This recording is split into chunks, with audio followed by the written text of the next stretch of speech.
Hey there guys, this is Tyler, and welcome back to another Iceberg video. Today we're going to be covering the ultimate Five Nights at Freddy's movie Iceberg. So basically, I know this Iceberg's been done already, but the two main pre-existing Iceberg videos that exist came out before the release of the movie, and this Iceberg contains information after the release of the movie. The Iceberg image used contains entries borrowed from other FNAF movie Icebergs, plus entries I also added to coincide with information known after the release of the movie. You probably know how an iceberg chart works, but if you don't, essentially the iceberg is categorized by obscurity or levels of how known a topic is, not the creepy factor. The top of the iceberg contains information people should know about the movie, whereas the bottom is information not a lot of people know about. Before we begin, be sure to subscribe down below and turn on a notification bell if you wish. Also become a channel member if you want to support the channel. All totally optional, but it'd be appreciated if you did. Without further ado, let's dive right into the ultimate Five Nights at Freddy's movie Iceberg.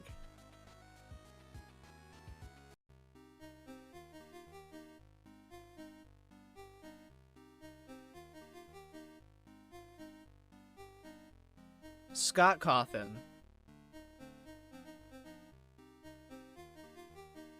Scott Cawthon is the creator of the Five Nights at Freddy's franchise himself. If you haven't heard of this man, especially if you're watching this video, I don't know what to tell you, man. He released the first Five Nights at Freddy's game in August 2014, and ever since then, he's released multiple games and took part in writing the books too. When it comes to the FNAF movie, Scott was keeping his eye closely on the production of it. The reason is so therefore he'd be sure people and fans would like the movie and would stay true to Five Nights at Freddy's, which is something people admired Scott for. He's been confirmed to be on the set as well, which was also pretty cool. Mike's screenplay.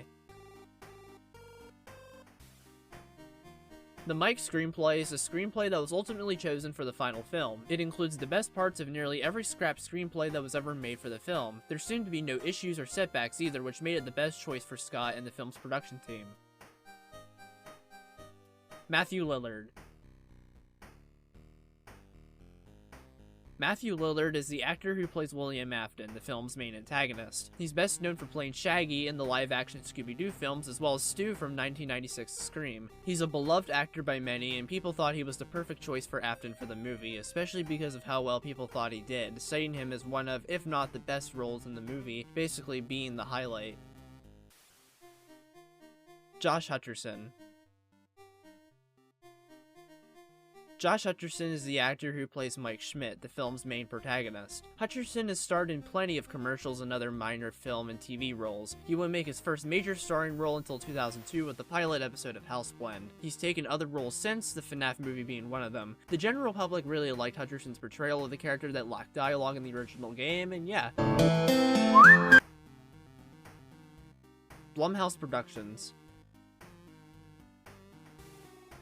Blumhouse Productions is the film studio behind the FNAF movie. They were brought in 2017 as announced by Scott on Twitter, believe it or not, with a chair that says Freddy and then a screen with the Blumhouse logo. Blumhouse is known for their various modern horror movies such as The Purge, Paranormal Activity, Happy Death Day, and even the newer Halloween films. The FNAF movie is regarded as another notable film in Blumhouse's catalog, up there with the others, which is a huge win-win. It even made the record of Blumhouse's most successful movie of all time, so yeah, that is something I'd be both proud and happy about if it were my movie. Emma Tammy. Emma Tammy is the director of the FNAF movie. Now, before the release of the film, she was actually a pretty lesser-known director with only a few movies under her name, not popular movies at that, but the FNAF movie gave her some huge attention as a director, so there's that. Negative critic scores. This entry is referring to how when the FNAF movie initially released, initial reviews by movie critics weren't so positive and were rather negative, criticizing the movie for its all-over-the-place story and writing. The Rotten Tomatoes score was even at 24% on the critics' side at one point. The movie seemed to have an opposite reception with FNAF fans and other people, as the audience score on Rotten Tomatoes got an 89%, so it just goes to show that sometimes critic scores aren't everything to a movie. Jim Henson's Creature Shop. Jim Henson's Creature Shop is a special/visual effects company notable for its puppet-related works. It was founded in 1979 by Jim Henson, known as the creator of the Muppets. This company landed their hands in making the animatronics for the movie, which a lot of people have praised the movie for how the animatronics were and their movements and everything, so you can thank them for that. Mike Schmidt. Mike Schmidt is the main protagonist of both the film and the original FNAF 1 game. In the original game, he was a silent protagonist who was theorized to also be Michael Afton, William's son, under a disguise name. However, in the film, he seems to be separated from Afton and has a personality to his own. He seems to be on the chill side, and he's got his own arc in the film with both Abby and Garrett. Mike is a main character that a lot of people who watch the film seem to like and enjoy, so yeah. Abby Schmidt. Abby Schmidt, played by Piper Rubio, is the younger sister of the film's protagonist, Mike. In the film, Abby has a friendly connection to the children's spirits inside the animatronics, which is relevant to the mystery of Garrett's disappearance that Mike is trying to figure out. That is until the animatronics tried to kill her, or as they say, make her one of them, quote unquote. Her and Mike end up having a healthy relationship at the end of the film. It's also to be noted that Abby heavily prefers Mike over Aunt Jane. Abby is a character important to the film nonetheless. Garrett Schmidt.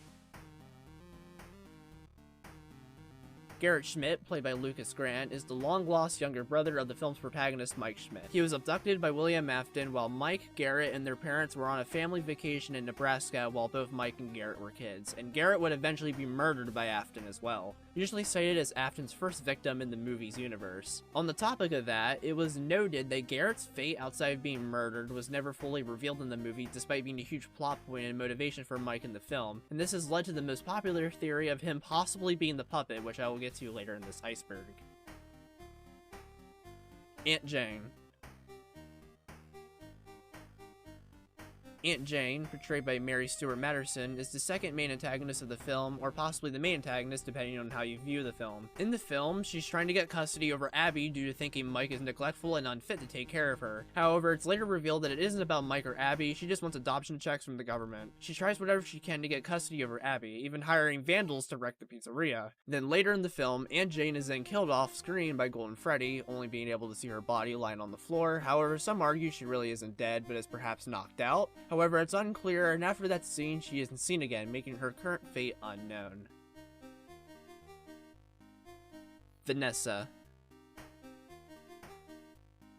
Vanessa, played by Elizabeth Lail, is the cop that appears in the movie to assist Mike in his job at Freddy's. However, it's revealed that in this movie's universe, she is William Afton's daughter, even owning the same plane toy Garrett once owned as seen in a photograph of the father and daughter. With this, she somewhat helps him in part with what William has to do, but ends up betraying him near the end, which results in her getting stabbed and then hospitalized. Vanessa is a character that actually comes from FNAF Security Breach, White Woman jump scare herself. Due to how the final screenplay of the film and Security Breach were both in production at the same exact time, it's likely that she was added in the movie for fan service for the newer fans of FNAF more familiar with Security Breach. Now, Vanessa's role in the film has been criticized by critics and people for basically being an unnecessary exposition dump. Whatever the case, Vanessa being in this movie was interesting.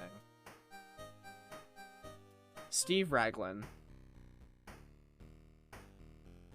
Steve Raglan is William Afton's disguised name throughout the film. He's a career counselor when using this name. It's similar to how in the original novel trilogy where William Afton would use the disguised name Dave Miller to hide his identity. That's one of many novel trilogy parallels in this film. William Afton, or Steve Raglan, is the main antagonist of the film who kidnapped and killed 5 children plus Garrett Schmidt and was able to control the animatronics, which he was using this to his advantage to kill Abby Schmidt. However, of course, plan failed and he ended up getting spring locked, but I always come back. Of course. The 5 missing kids.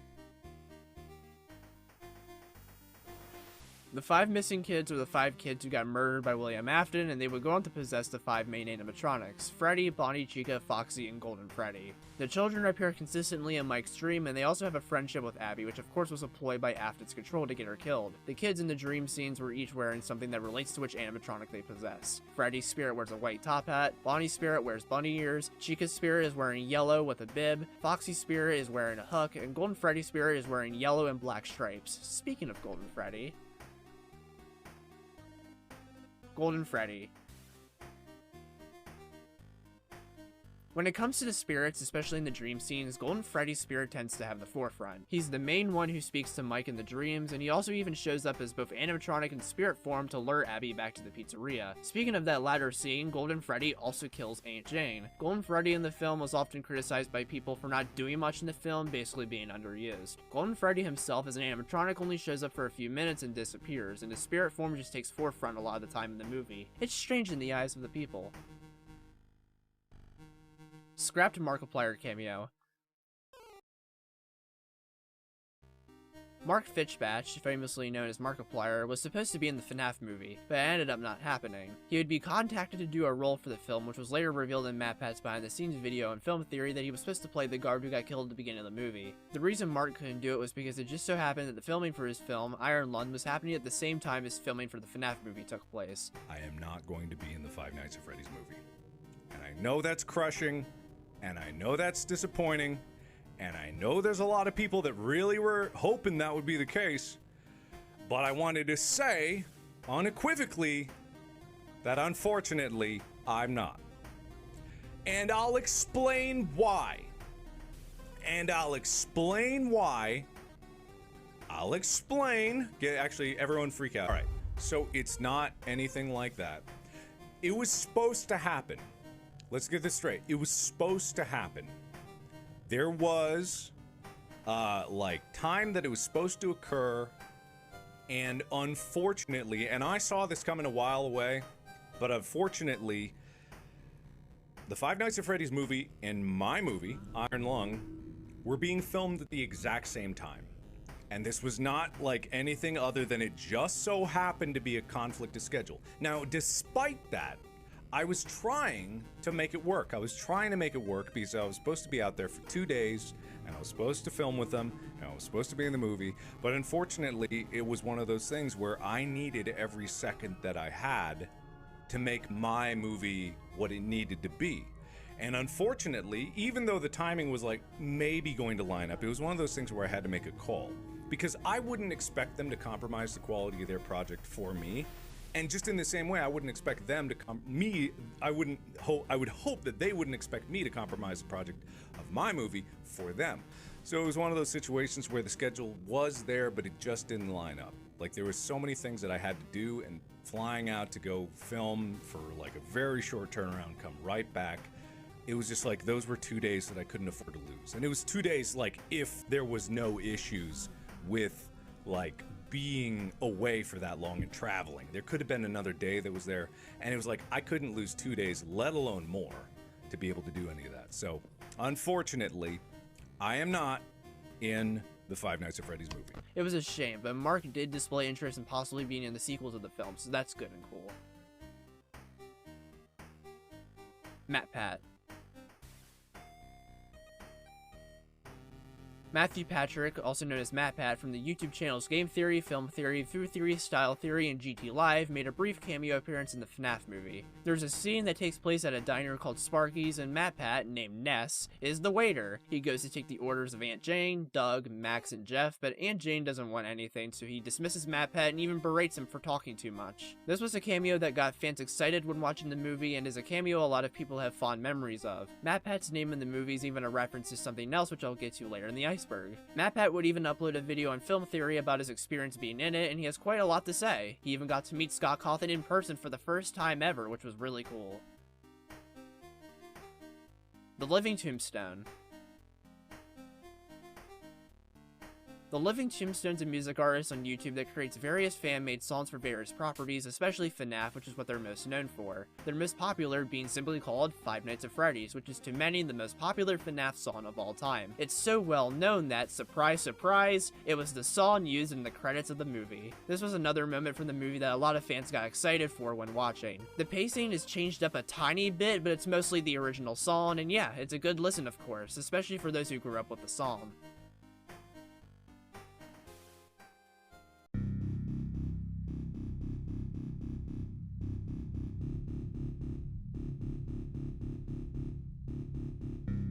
Posters. There have been posters made for the film as there is with any movie. There are the posters of the main four animatronics in a purple background with red eyes, which of course the red eyes were controversial. Then there were the posters with Freddy and the gang, even the cupcake hiding in the ball pits with each their own individual posters. And then there's the final poster which you see at theaters, which is of Freddy and the gang outside Freddy's in a dark atmospheric setting. The posters have their ups and downs with the community, but overall they help make the movie more like a movie. As well, we'll get to later in this iceberg very soon, there's actually even a challenge surrounding the movie's posters. Trailers. The trailers for the film would be released throughout the year of 2023. One teaser trailer and then 2 official actual trailers. Some will reveal some things about the movie before release, like Corey's cameo or the appearance of Afton in his Spring Bonnie form, which people have criticized the trailers for. There's also a controversy with the first teaser trailer, which I'll also get to later in this iceberg. All around though, these trailers got many views and got people excited or willing to see the movie, so there's that. Interviews. There have been multiple interviews taking place with people involved with the FNAF movie, such as the director Emma Tammy, actors like Josh Hutcherson and Matthew Lillard. It's typical interview stuff. It was noted though in one of Lillard's interviews that he would accidentally leaked the fact he signed a 3-movie picture deal, but otherwise, yeah. The interviews for the film are still cool regardless. Pizzeria sign. The Freddy Fazbear's Pizza sign used in the FNAF movie was created by Signworks LLC, which there are behind-the-scenes clips of the sign being worked on. There were a few notable controversies with the sign, one of which being that people didn't really like how Freddy had gloves in the design, especially since we found out later that Freddy himself doesn't even have gloves in the movie. And the second issue people had with the sign was that Freddy's design was allegedly traced from Lady Fissy art of Freddy. Nonetheless, the hate for the pizzeria sign is chilled out and people really just don't care anymore. YouTuber visits. Now, while the movie was in production, FNAF YouTubers flew out to see behind the scenes of the film and even took pictures and videos for their channels. Those YouTubers being Dawko, Razbowski, 8-Bit Ryan, and Bizamalam. They would upload videos detailing their visits. One video of non-spoilers they were allowed to upload before the film's release, and a spoiler video they were allowed to upload after the film's release. They got to see the animatronics, some sets, just behind the scenes stuff in general. Personally, these videos are pretty cool, and I, as well as many of you, probably wish they were the ones allowed to see behind the scenes. Oh well, still cool. Soundtrack/score. The soundtrack/score of the film was composed by the Newton brothers. The soundtrack of the film is regarded as being very good, especially the tracks Fighting to Freddy's, Foxy Fatality, My Grandfather's Clock, and much more. People are hoping they return to make the soundtrack/scores for the film sequels, as they're regarded to be as good as Leon Riskin when it comes to composing music for the FNAF series. Corey X. Kinchin. Corey X. Kinchin is another notable YouTuber who made a cameo in the FNAF movie. He was the taxi cab driver who drove Abby and Golden Freddy to the pizzeria. He also appears yet again in the post-credits where he gets jump-scared by the Balloon Boy figurine. Corey has a thing of getting jump-scared in this movie, huh? Anyway, Corey's cameo was known about ever since the official trailer to the film released, and it was nice seeing him in it. Balloon Boy. Balloon Boy was the character that was teased before the film's release as the character that wasn't shown to the public. Now, does he appear in the movie? Well, as a running joke throughout it, he's a figurine that jump scares both Mike and Corey. It's regarded as a hilarious gag from people who've seen the movie, and it gives some representation of Balloon Boy, even if it's a troll like he's perceived as by many in the FNAF community. Truly hilarious. Sparky the Dog.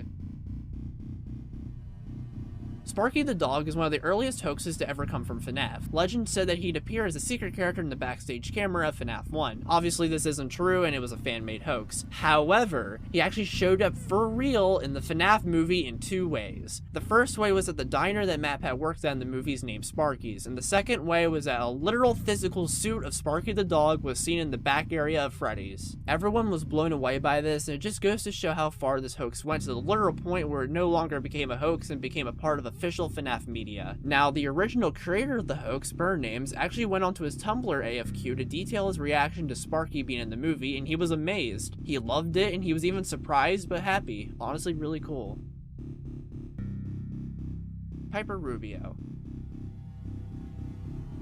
Piper Rubio is the child actress who plays Abby Schmidt. She's usually praised by movie viewers and people for her actual good performance for the film, which people claim isn't very common with child actors in films like this, citing her as talented for her age. And me stating my opinion for a second, I heavily agree with those people. Rubio does great as Abby, especially in her line deliveries for certain lines. She's a unique part of the movie's cast, and I'm sure people would like to see her star as Abby again in future FNAF films. Mary Stuart Matterson.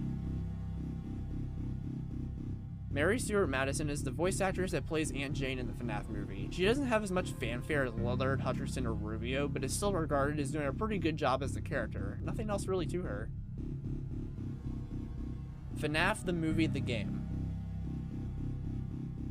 FNAF the Movie the Game is a troll game that was released October 18th, 2023. It turned out to be Freddy in Space 3 Chica in Space, a platformer with Chica as the lead role, and she goes to a variety of places all in space. The game did receive some controversy from fans because of some of its immature content, but nonetheless it was a way to hype up the film, especially since there was a whole bunch of references to memes and a lot of things in the FNAF franchise. Even Five Nights in Anime was referenced in the game. Anyway, when you beat the game, you have been given a secret URL which led to a video of security camera footage from the movie, some secrets even being in there like Shadow Freddy and Unwithered Foxy. Pretty cool.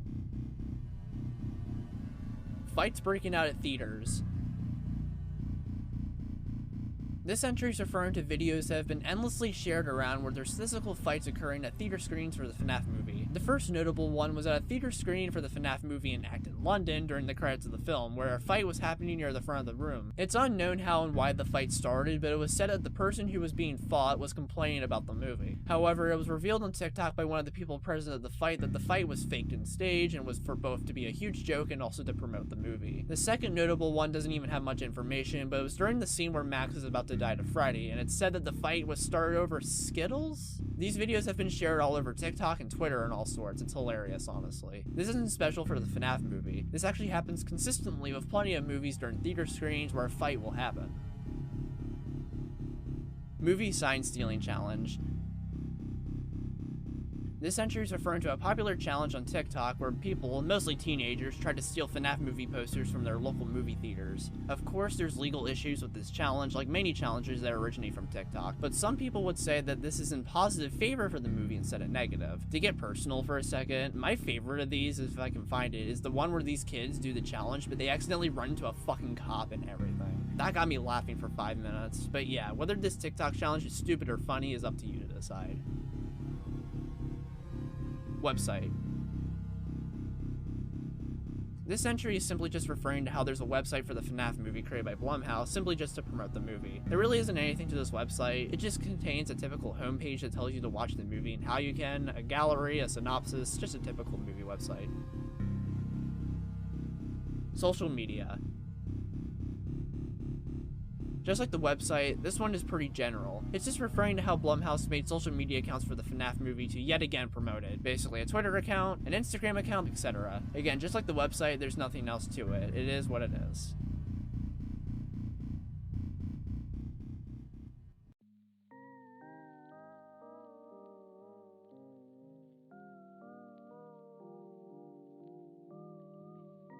Chris Columbus.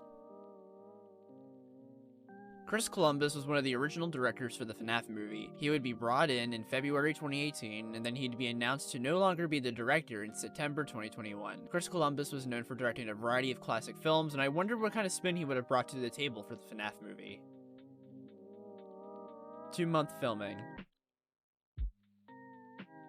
This is just simply referring to how it only took really 2 months in total to film the movie. It was noted though that the scenes outside the pizzeria were first, and then later on during the filming stage of production they get to the scenes at Freddy's. As an example of how filming basically went, Matt Pat's cameo took 8 hours to film. That's because they constantly had to move cameras from inside to outside, as well as moving the seats and parts of the booth that Aunt Jane, Doug, and etc. were sitting at so they could get certain camera shots. It was a whole process to film.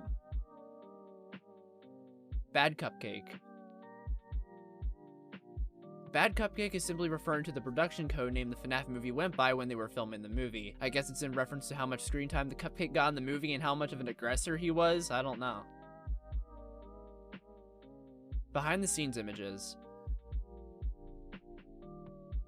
This is simply referring to how mostly after the release of the FNAF movie, there were behind the scenes images just shown off for the public to see by various cast members and crew. There's a lot of them. They feature characters, sets, crew members, etc. I'll just showcase the ones I have for you real quick.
Pretty cool shit. Concept art. Basically, there's existing concept art of the pizzeria in the movie, and it basically shows what the movie could have looked like. It's pretty cool, all things considered. However, there's also been fake concept art spread around, which is pretty stinky.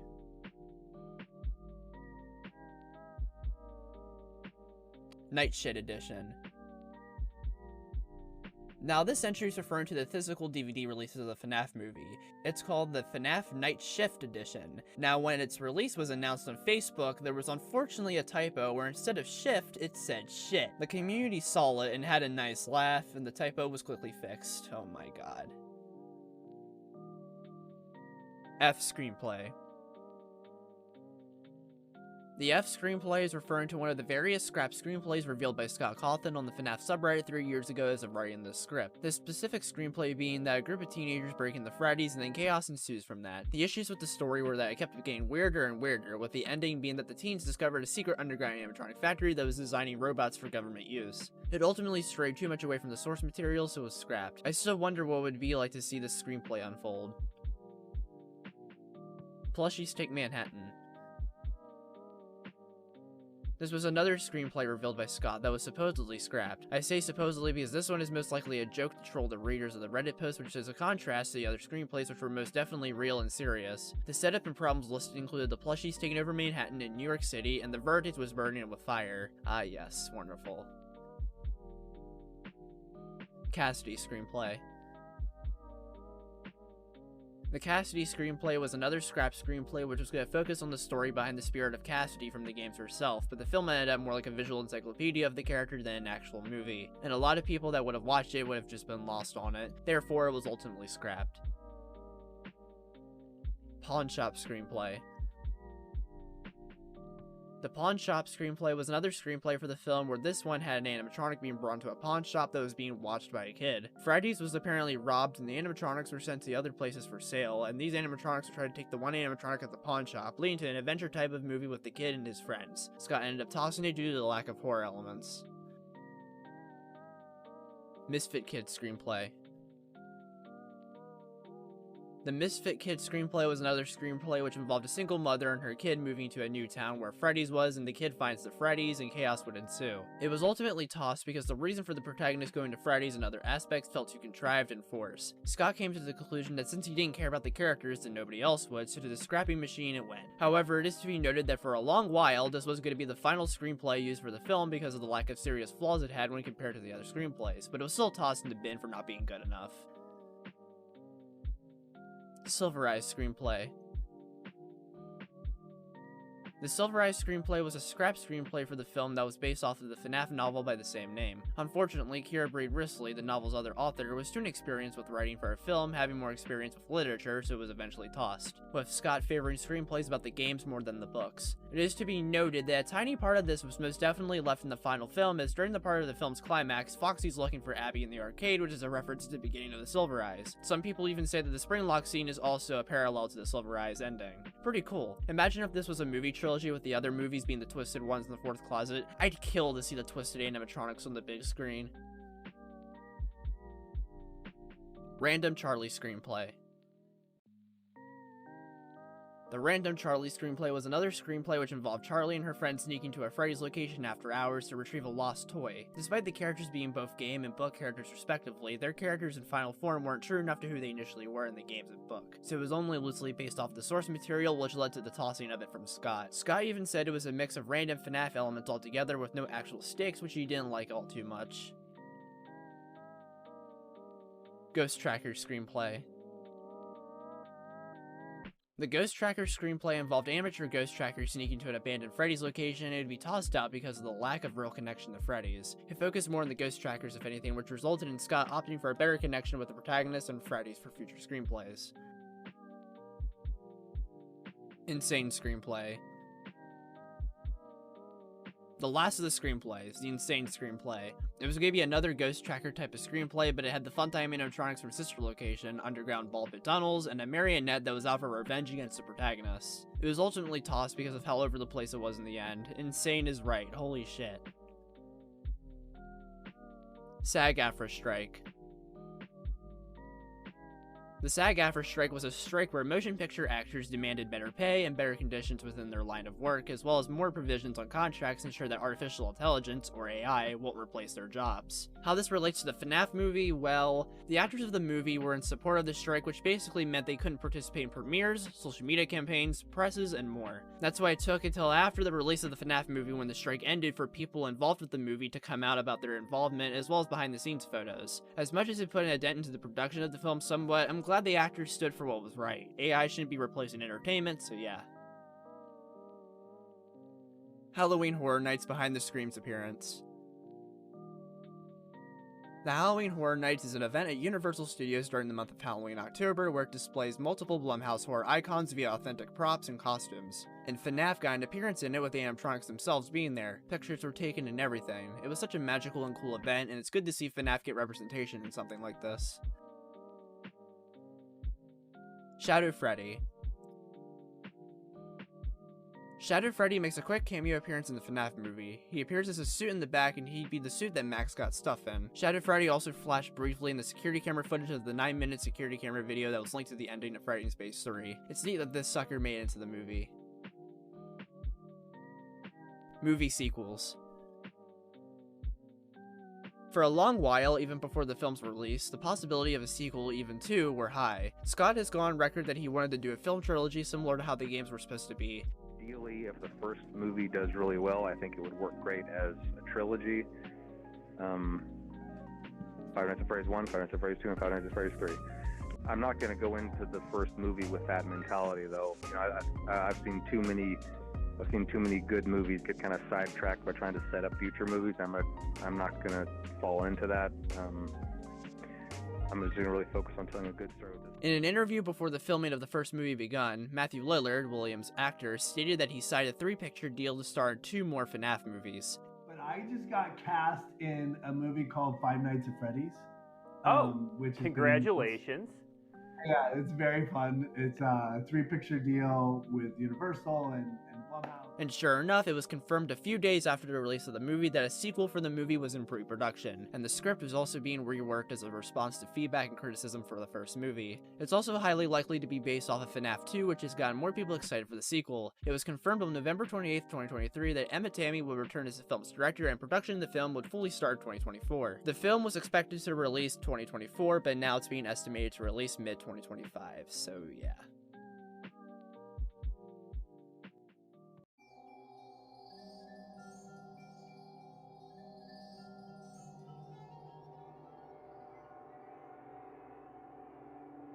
Fort scene. This entry is referring to the scene in the movie where the animatronics, Abby, Mike, and Vanessa build a table fort. A fort made out of tables. This scene is very divisive among FNAF fans and moviegoers because of how on one hand, it seems out of place to include this in a FNAF movie, but on the other hand, it forwards the plot with Abby's trust in animatronics growing bigger, making Afton's plan more successful, and people thinking the scene is just cute. This scene also comes with Bonnie hilariously falling over, and after being asked if he was okay, he gives a thumbs up. It's one of the most mixed scenes in the movie to a lot of people, and it's honestly kinda clear why. Doug. Live Doug reaction! Okay, but in all seriousness though, Doug is Aunt Jane's lawyer in the movie that coincides with the subplot of Aunt Jane trying to get custody of her Abby. He progressively gets more stressed and worrisome as the movie goes on due to the crazy lengths Aunt Jane is willing to go through to get custody of her Abby, such as Jeff suggesting to kill Mike. Online, Doug is usually both ironically and unironically praised by FNAF fans and people who've seen the movie due to his heavily exaggerated but still great performance as an overly stressed lawyer. He's played by Michael P. Sullivan, and he has gone on to acknowledge the mass attention Doug has been getting by people, and he actually likes it. He's even made his own TikTok account because of it. I finally got my appetizer.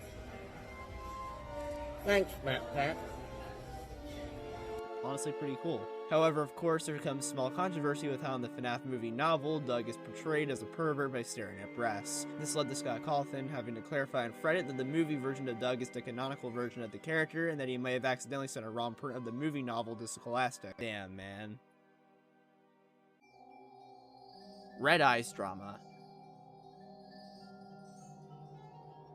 This entry is referring to the controversy that comes from the first teaser trailer of the film, where people weren't too happy with the animatronics having red eyes. They thought it was forced scariness. People saw it as similar to the situation of the Sonic movie trailer, where the original Sonic's design wasn't good in the eyes of many people, so if enough people complained, they changed it, also just like the Sonic design for the Sonic movie. However, it turned out that the red eyes were only really one part of the end of the movie and wasn't a huge thing, and this controversy would soon fade out.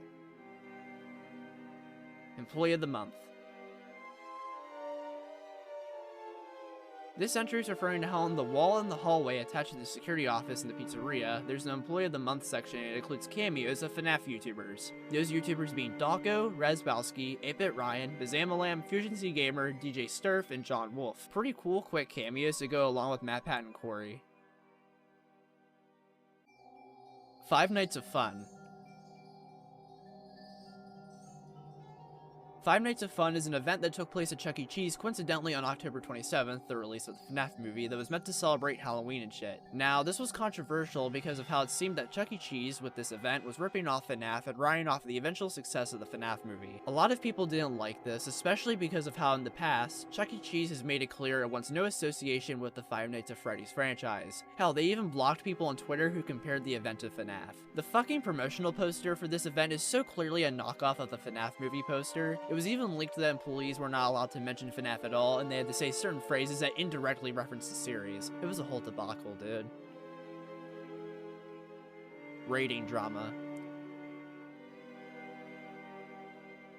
Rating drama basically refers to how before the movie's official rating was revealed, people were debating each other on how it should be rated R versus how it should be PG-13. The film eventually would be revealed and ended up being PG-13. 50% of people were okay with this, citing that FNAF was always a teen-rated series, with the film being PG-13 fit the series, where the other 50% were disappointed it wasn't rated R because it would have made way more for gore and horror elements in the film that wouldn't otherwise be in the FNAF series. This is still fought about to this very day, as some people think the PG-13 rating hindered the film, while some people think it didn't do anything to the film or it actually made it better, claiming the horror was more subtle due to its rating. Oh well. Come Find Me. Come Find Me is what the letters spell out during the movie's credits. It's spelled out the same way that Save Them is spelled out in the FNAF 2 minigames, which has led people to presume that the confirmed sequel for the FNAF movie will be based on FNAF 2, and that the plot might have something to do with Mike or whoever actually finding Garrett, who is theorized to be the puppet in the movie's universe. Evident by the music playing during the letters being spelled out, which is the film's rendition of the Puppet's music box. We just gotta wait and see. Five Nights at Freddy's, the official movie novel.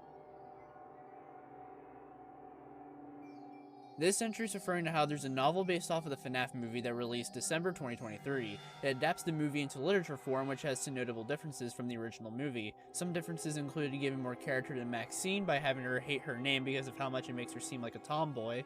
As well, there's her taking classes at a community college, specifically social science classes. Max is also interested in Mike in a somewhat romantic way, but Mike doesn't seem to return the feelings. Mike is addicted to Doug by tearing him down by comparing him to a melted ice cream cone. And speaking of Doug, the biggest difference in this book in comparison to the movie I found interesting is that Doug is a pervert that stares at Max's breasts.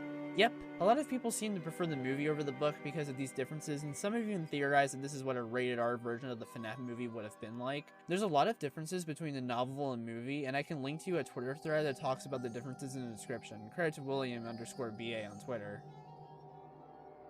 The art and making of Five Nights at Freddy's the movie. This is basically going to be a book detailing the behind the scenes of the FNAF movie, basically giving information and details about the film's production, and it's set to release 2024. Nothing else really to it other than that. Dave & Buster's partnership.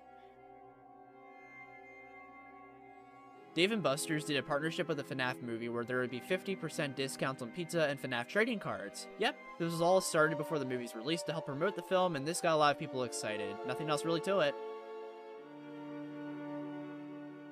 Ella. Ella is a doll character that appears throughout the FNAF novels and books. She appears briefly in the FNAF movie as a spring-lock suit. It's the suit Chica tries to kill and stuff Abby in during the climax of the film. Neat little reference to the books. Sans' Nest. Sans' Ness is MatPat's one of, if not most controversial game theories of all time. Basically, he theorizes that Sans from Undertale is the same as Ness from Earthbound. This theory is hated by many, but has become an ironic and funny joke to the game theory community, including MatPat himself and apparently Scott Cawthon himself, because as revealed in MatPat's behind the scenes video, Scott intentionally wanted MatPat's character to be named Ness, as a reference to the controversial theory. And sure enough, in the final film, MatPat's character's name is Ness. Just goes to show how much of a loving troll Scott is. With this, that technically means that both Earthbound and loosely Undertale were referenced in the FNAF movie. W. Chica's Magic Rainbow. Chica's Magic Rainbow is a character from FNAF World who serves as the main antagonist of her own platform minigame where you play as Chica, and she also serves as the true final boss in FNAF World Update 2. She is jokingly hated among FNAF fans for how annoying she is in the game with her lines that are meant to insult the player. She appears as somewhat of the mascot of the ice cream parlor in the mall Mike originally worked security at. Pretty cool reference. Dream Theory.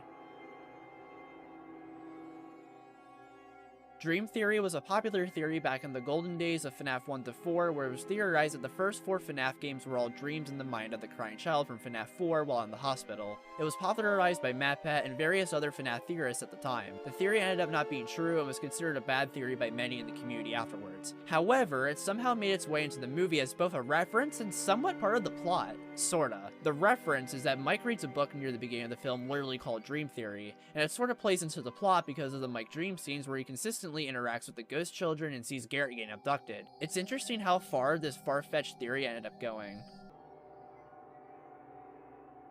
Midnight Motorist. Midnight Motorist is a playable minigame from Freddy Fazbear's Pizzeria Simulator. It's referenced in the movie via the character Carl, one of the vandals that break into Freddy's. A screen cap of the game is on his shirt. A nice sneaky little reference for the fans. Unwithered Foxy. An unwithered and fixed version of Foxy is known to exist in the FNAF movie world. It was even shown off in the 9-minute security camera footage video tied with Chica in space, where for a tiny bit, you can see an unwithered Foxy. It's so cool to see what a fixed version of Foxy would look like in the official franchise, and I'm glad we somewhat have confirmation of what that would be.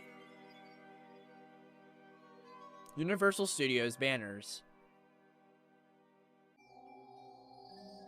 This entry is referring to how it was spotted at Universal Studios up until the release of the film that there were banners promoting the FNAF movie. Again, it's just cool to see FNAF representation out in the real world.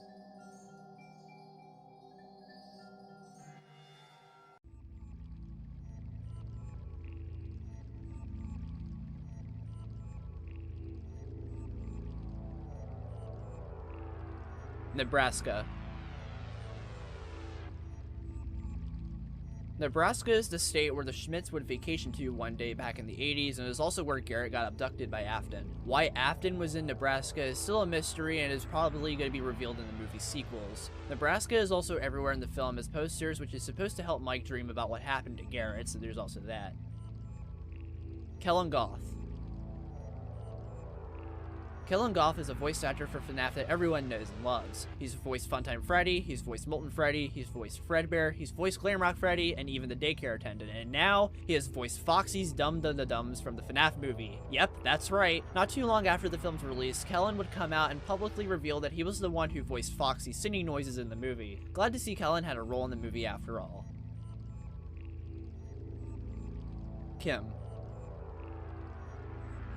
Kim is the employee of Freddy's that appears in the security training tape for the pizzeria in the movie. She's played by Bailey Winston, and she notably appeared throughout a lot of the marketing for this movie, mostly in the trailers and even the secret Chica in Space security camera footage video. With that, she only appears for like a few minutes in the movie as yet again the employee featured in the training tape Mike watches during night 1 of his shift at Freddy's. There is really nothing else to her character. She seems a tiny bit enthusiastic, but that's really it. Carl.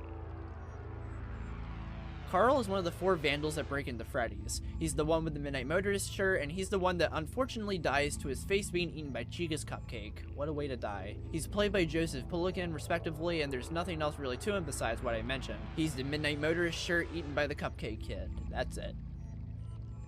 Max. Maxine, or Max, played by Kat Connor Sterling, is an interesting character. She's Abby's babysitter for a little bit of the movie, but it's eventually revealed that she's actually secretly working for Aunt Jane, and she's trying to find some incriminating evidence that Mike is not fit to take care of Abby, being disappointed that the only thing she finds is Mike just sleeps a lot. Max is also denied payment from Mike for the babysitting, which is due to Mike not having a sustainable job. Max ends up being one of the vandals hired by Aunt Jane to go to Freddy's to ruin Mike's job, but unfortunately she falls victim to getting bitten in half by Freddy Fazbear himself, usually regarded as one of the best kills in the movie. She could be seen later stuffed inside a Shadow Freddy. What a poor fate to this character, despite the fact she was working with one of the villains of the film. Hank. Hank, played by Christian Stokes, is one of the 4 vandals that break into Freddy's and ended up dying to the animatronics. He witnesses Carl getting killed by the cupcake, so he goes into the supply closet, but unfortunately he dies off screen to Bonnie. He's found eventually to be stuffed into Sparky the dog. Again, just like Carl and Max, what a fate. Now, despite being killed off screen, Christian Stokes, his actor, actually revealed on Twitter how he died to Bonnie. I'll just play it here. Instead, I'm going to talk about something that everybody's been asking me about. What happened to Uncle Hank in the supply closet? And Hank goes running into supply closet, imagine if you will. I've just seen Carl's face eaten off by a cupcake. Chica turns, gives me the evil squinty eyes, and I'm running for my life, screaming like a girl the entire way. I make my way, trying to find an exit, but I can't. Instead, there's a door. I'm afraid to go forward, I'm afraid to go back, so I back into the supply closet. Little do I know, I locked myself in. I can't get out. It's dark. I don't know where the light switch is. I'm reaching around. I can't find it. Click. Click. Come on, you stupid son of a click. The eyes power on. I hear the sound of Bonnie behind me. I turn and I scream! Ah! Shaking me as he does, breaking my arm. Just breaking my bones, crunching my bones in a powerful fist. Right into my guts. There, with a bloody hand, I reach out and I smack the window and I slide down the wall. Am I dead? Am I alive? Jeff.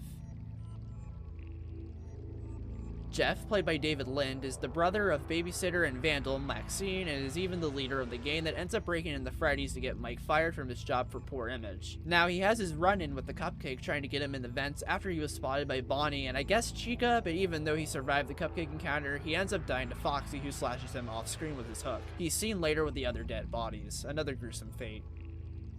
Dr. Lillian.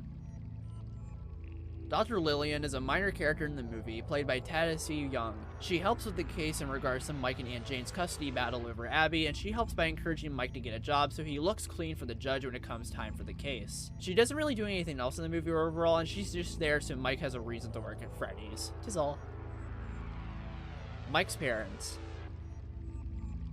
Mike's parents are characters who briefly show up throughout the film, all in Mike's dreams. They're played by Jessica Blackmore and Garrett Hines respectively. Mike's parents get a tiny bit to shine in one dream scene of Mike where them, Garrett, and Golden Freddy's spirit talk to Mike about giving up Abby. In the current day of the film, the mom is confirmed dead, but the father's fate is left ambiguous. He could be dead or something else. It's not known at this time. Pop-up location in LA. This entry is referring to how in October, to promote the FNAF movie, there was a pop-up location of FNAF made in Los Angeles, California. This seemed to be an actual pizzeria decorated and themed around FNAF, which was pretty fucking cool. I dig. 80s newscaster. Now, the 80s newscaster is a character who was going to appear in the FNAF movie, but for some reason didn't make the final cut. The only remnant of her being in the movie is in the security camera footage unlocked from Chicken Space. She was going to be played by Erin McCluskey, and that's all we really know about her. Scrapped F-bomb. This entry is referring to how the movie was originally going to end with the dreaded fuck word. PG-13 movies are only allowed one F-bomb per movie, and it was going to be used at the very end in the post-credits where Corey X. Kenshin, after getting jump-scared by the Balloon Boy figure, he was supposed to shriek and say, "What the fuck?" in a screaming way. It was in the original script, but of course it got scrapped. I don't get why it didn't make the final cut, but it still would have been hilarious. Death by blue paint. This entry is referring to how, for Maxine's death in the FNAF movie, instead of being bitten in half by Freddy, she was supposed to drown in a pool of blue paint that was splattered everywhere. It was in the original script, but it didn't make the final cut. 3-hour cut. This entry is referring to how it was rumored before the eventual release of the film that the FNAF movie was going to be 3 hours long. The biggest pieces of evidence were Rotten Tomatoes saying such, and someone saying they knew someone from the set that said it was going to be 3 hours. The Rotten Tomatoes time was a placeholder, and the person who claimed to know somebody on the set was invalidated because of how somebody that was on the set would not know what goes on in post-production, which is when the runtime would be determined. It ended up being 1 hour and 50 minutes anyway, so go figure. Carl face score. Now this one is interesting. Ashley Livy, the lead makeup artist for the FNAF movie, revealed on her Instagram what Carl's face will have looked like after being eaten by the cupcake. It looks detailed and everything, and I wish I made the final cut somehow. It looks really cool. Tina. Tina is the name of the endoskeleton that appears occasionally throughout the FNAF movie. He was named Tina by the film staff, and yeah, pretty cool secret in the movie. Gil Kenan. Gil Kenan was the original director of the FNAF movie while it was still under the hands of Warner Bros. In June 2017, it would be announced by him he was no longer the director. Just like Columbus, I wonder how the FNAF movie would have gone with him as director. Adam Hamburg, John Sanford Moore, Stacy DePass, Roger Joseph Manning Jr., and Ted Atherton. These 5 individuals provided the motion capture for the 5 main animatronics respectively. Freddy, Bonnie, Chica, Foxy, and Golden Freddy. Nothing else really to add. The Puppet. The Puppet is a character people thought would be in the film before its release but wasn't in it. However, it's most likely and definite that the Puppet will make an appearance in the film's sequel, especially because of what I talked about in the Come Find Me entry where it's theorized that in this film's universe, Garrett is the Puppet and the film is going to be about Mike or somebody truly trying to find him, even with the rendition of the Puppet's music box playing during the credits. I cannot wait to possibly see him/her in the sequel for the film. It's going to be so cool to see. Birthday party scene. This scene is a scene that was most likely scrapped from the movie, but also may have just never meant to exist. There were kids from 6 to 9 years hired for a birthday party scene which was revealed when the FNAF movie went under the name Bad Cupcake. I guess you can count the security training footage video as the birthday party, but really strange. Early plot reveals. I think this entry is simply referring to how there were early plot reveals for the FNAF movie through the leaked synopses and such. It wasn't huge plot reveals or anything, but still, hopefully nobody got spoiled from those early plot reveals.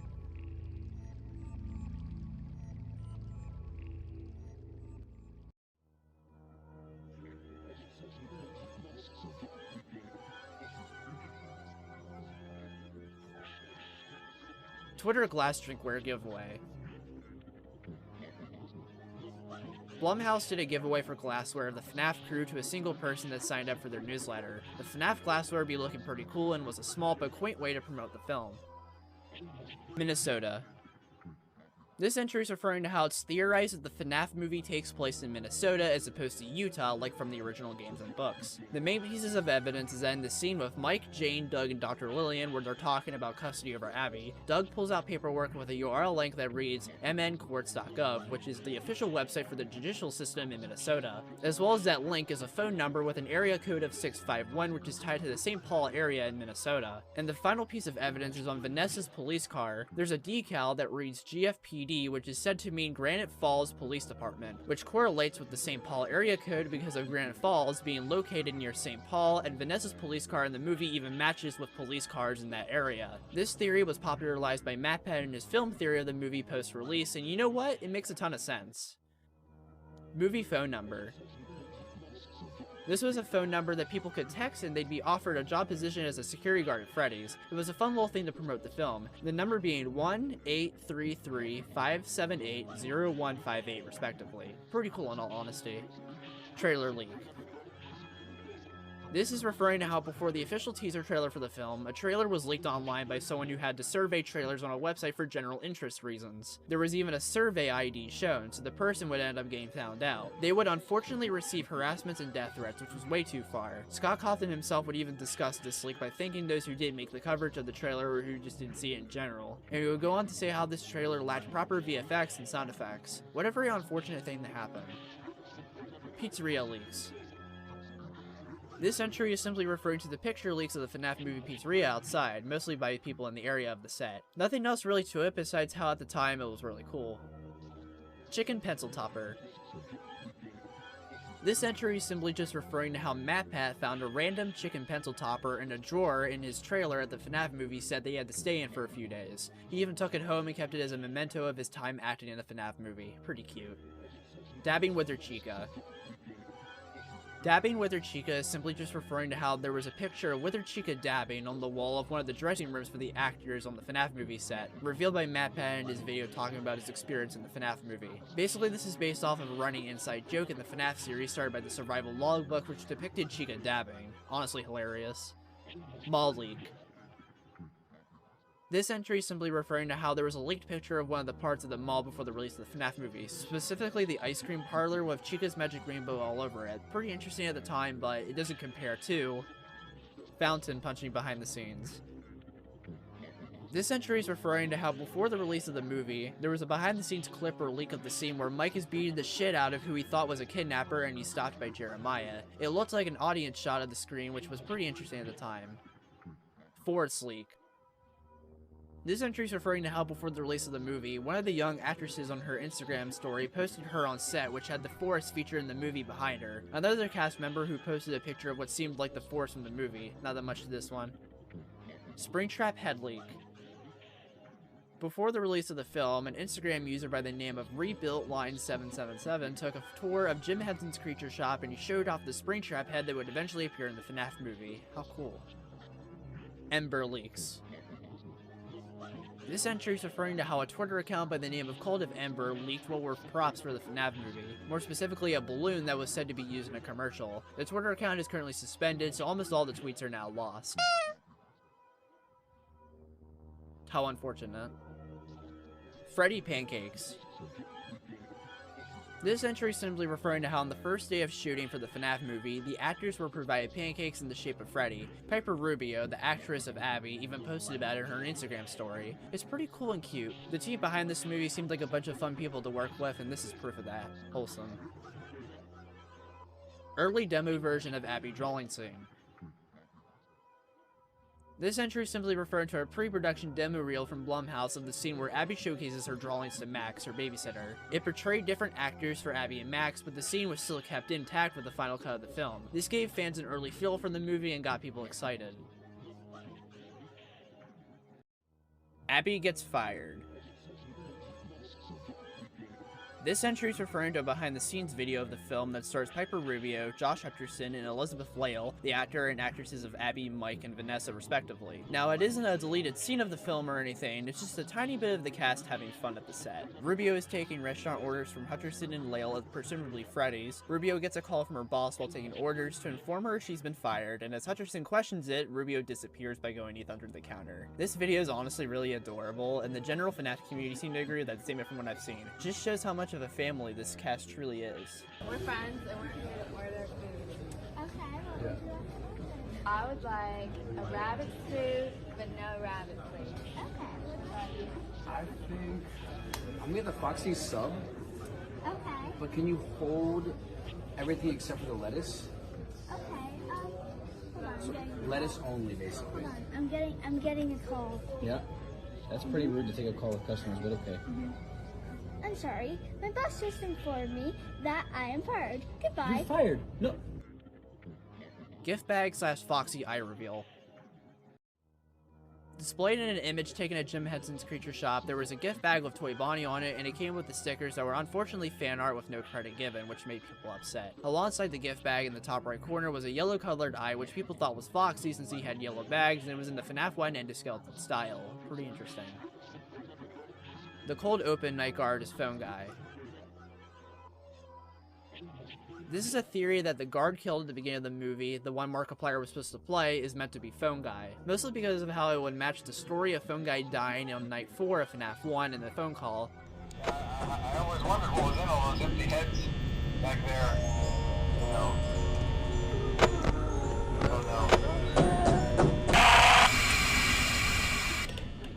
However, where that is theorized to be Golden Freddy, the guard here gets killed by Foxy, and the guard is weirdly not brought up again in the movie. Fun fan theory, but I doubt it's true, especially since Phone Guy doesn't get an actual appearance in the movie. Deleted scenes. This entry is referring to how, just like for a lot of movies, there were deleted scenes. Some include the ones I talked about earlier with a scrapped F-bomb and alternate Maxine death, but there was also a completely different Springlock scene with Afton that was cut. There were more scenes of Max, apparently to give her more character, like her having a dog named Toby. I still find it interesting how the physical releases for the film do not include bonus deleted scenes, but they were advertised to include such. It's whatever, I guess. Orange whip grip. This entry is referring to a piece of clothing wear where it displays the cupcake and has the bad cupcake name of the FNAF movie that it went under during the production of the film, and it says the words orange whip grip. I have no idea what the context behind the phrase is, but the clothing looks nice, I guess. Freddy's suit behind the scenes images. This entry is referring to how there was behind the scenes photos shown off before the release of the film where they were testing Freddy's suit. Pretty cool.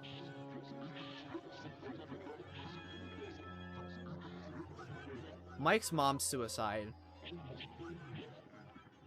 This entry is referring to how in the original script it was revealed Mike's mom died by committing suicide and Mike's dad would leave Mike after the fact. It was scrapped so the movie would get a PG-13 rating. Damn, imagine if that dark plot point made it in. The Warner Bros. Version. This entry is referring to how before Blumhouse, the FNAF movie was originally going to be made by Warner Bros. However, Warner Bros. Would put the film on turnaround, which would lead to the film's cancellation. There were some reasons for the movies being put on turnaround, and allegedly one of them was how the animatronics wouldn't work on set apparently. People say that the script for the movie is still out there somewhere, and some even theorize that this version of the movie would become something else, which leads to... The Banana Splits movie is the Warner Bros. FNAF movie. This entry is basically referring to how rumor has it that the Banana Splits movie that is similar to the FNAF movie was the original Warner Bros. Script for the FNAF movie. Evidence includes the Banana Splits movie being announced to be happening after Scott announced he went from Warner to Blumhouse. Another includes how the Banana Splits movie script had issues that Scott had with the original FNAF movie script, such as characters, plot, and lore reasons. There's also parallels to the animatronics between both movies/franchises. Is the Banana Splits movie the original FNAF movie script? It's possible, but we still don't know to this day for 100% confirmation.